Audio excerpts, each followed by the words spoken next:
we read news all over the social media that, sorry to say, but you're hunted now. Why are you hunted?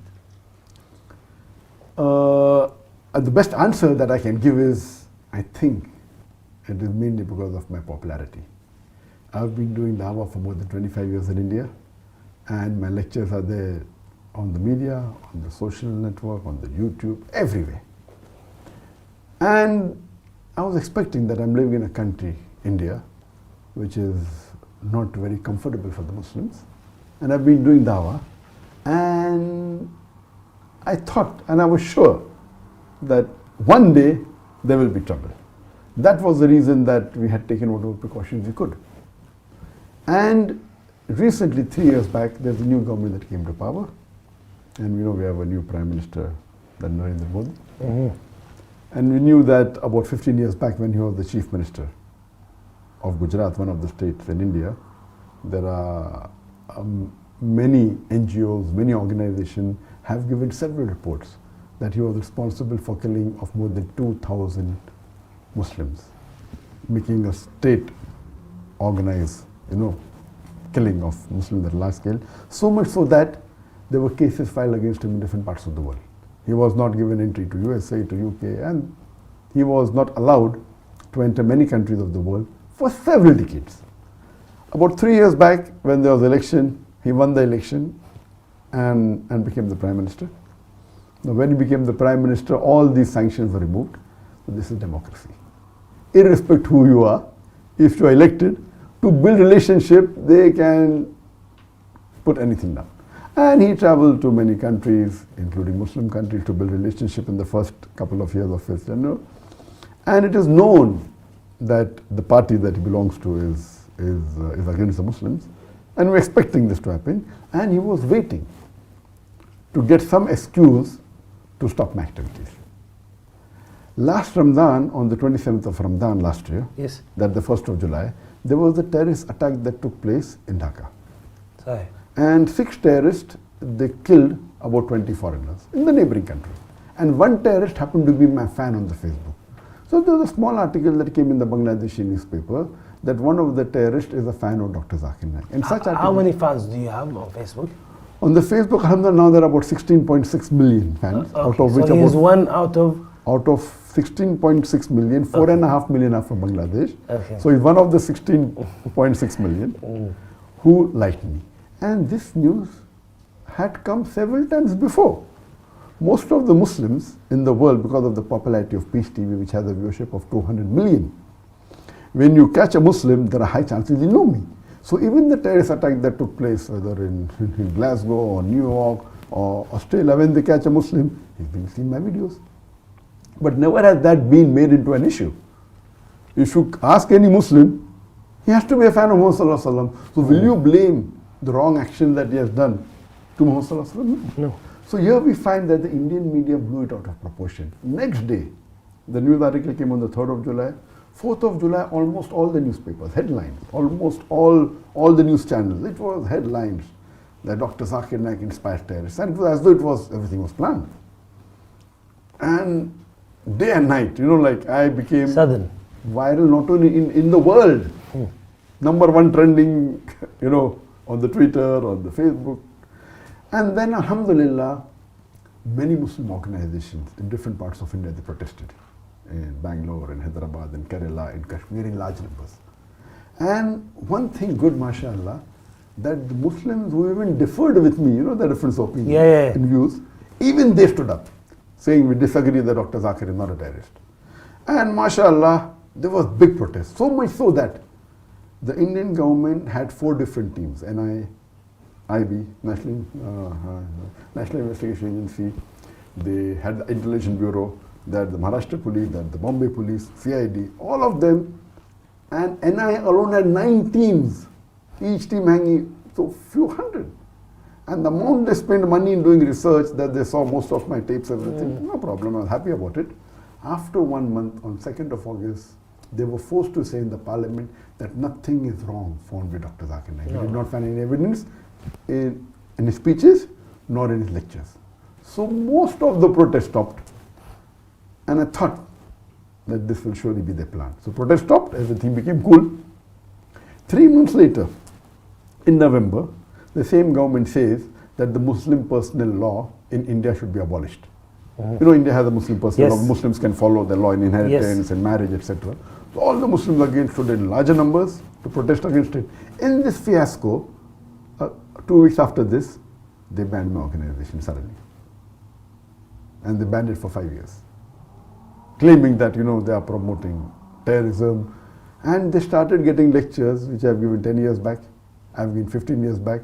Any logical person will know that these lectures are there on the social media for 10, 15 years. If they promoted terrorism, why suddenly now are they called? So it is mainly because of the popularity. And it is shocking that the Indian government many a times before has called me to give lecture on religion in the National Academy in Hyderabad. National Academy of Hyderabad is the largest institute for training police. It is the most prestigious institute. Imagine I have been called not once, twice, and sometimes when I did not go, they pressurized me. Allah. They used influence. I'm saying, busy, no, you have to go.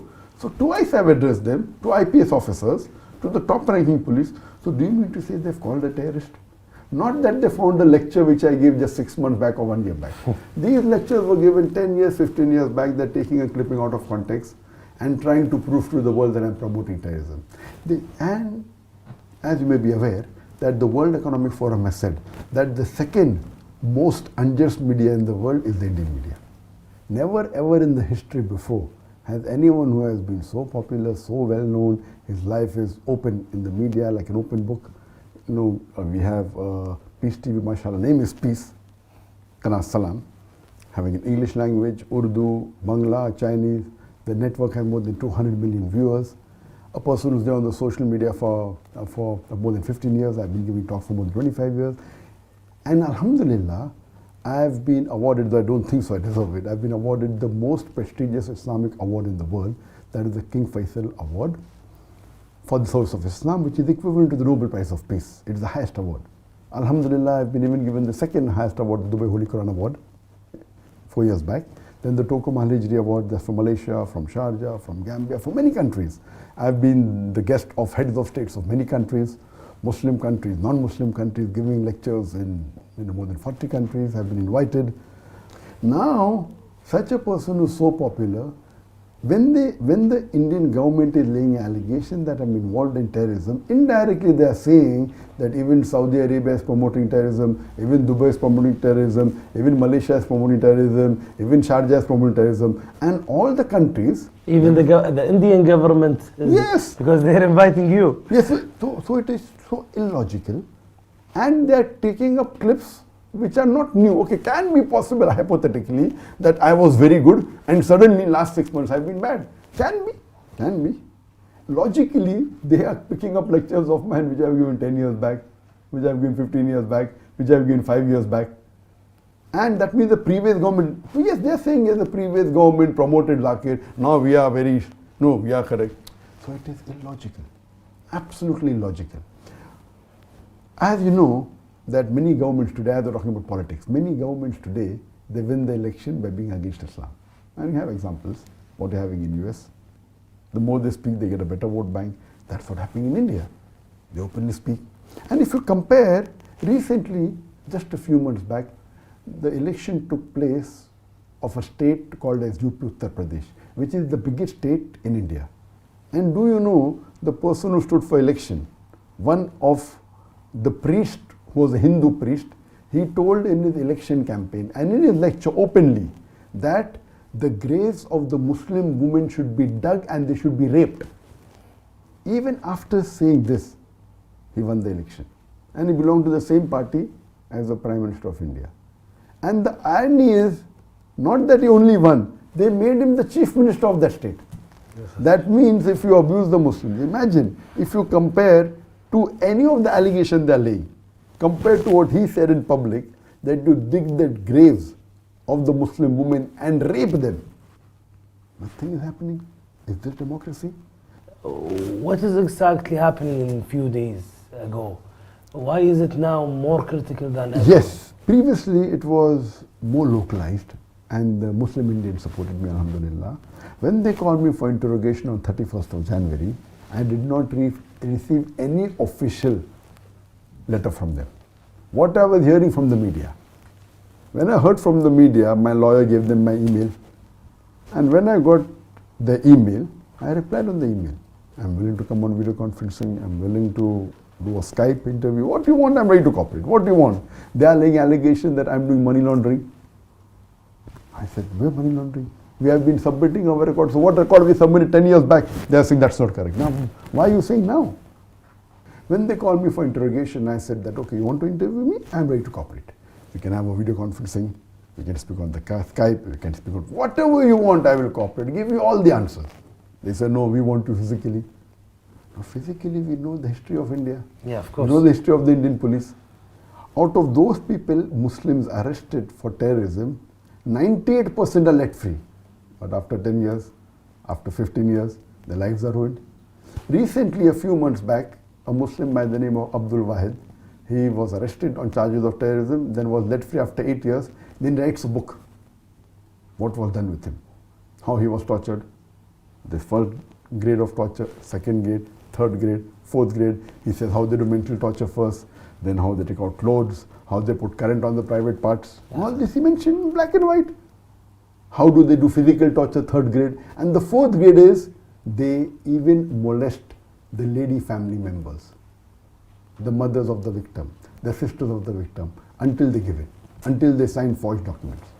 So this is known to the world. And you expect me to go back, do you think I'm a fool? Some people say that, oh, why are you a coward? I said, I'm not a coward, it's a sunnah of the Prophet. It's the sunnah of Muhammad sallallahu alaihi wasallam. He did hijrat. Right. When it's difficult to practice your deen and propagate your deen there, India by law we are allowed to preach and propagate our religion. I did not break a single law of the Indian law, not a single. It's allowed by law for me to preach and propagate and practice my faith. Muhammad sallallahu alaihi wasallam is the best example. And alhamdulillah, it's a blessing of Allah subhanahu wa ta'ala that He took us out of India at the right time. The times are getting from bad to worse. And I was aware that, mashallah, you see on the videos, there are non-Muslims, there are Hindus who respect me. The majority of the Hindus, they are good. They love the Muslims. It is these politicians who actually instigate them to do action against the Muslims. Now in India, Muslims are being lynched because on allegation that they're eating beef, they're hanged in public. He didn't have beef, he had meat. And then the police is saying, we'll do investigation whether it was beef or meat. Nonsense. You're hanging a person in public. So now the times in India is very bad. I'm thanking Allah subhanahu wa ta'ala, it took me out at the right time. As far as the investigation is concerned, I am ready to cooperate, but they don't want me to interrogate on the phone. Because when they do it on the phone or in the media, I would love, let the audience, let it be an open interrogation. Why are you wanting a private? Because you know that you have something to hide. In privacy, you can surely threaten me. You can torture, that you cannot do. In public, you cannot do on a video conferencing. So this is nothing but tactics. Now the media is saying, because they gave me 3 summons and I did not respond to that, now they have put an unbailable warrant against me. One. This is what happened a few days ago. That happened about a month back. Yeah.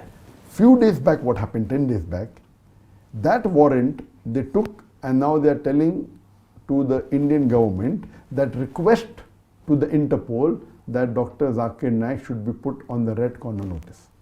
So now, 1 week back, the Indian government, according to the media reports, have sent a request to the Interpol saying that Dr. Zakir Naik is promoting terrorism, therefore he should be put on the red corner notice, and anywhere in the world, any country finds him, should arrest him and send him to India.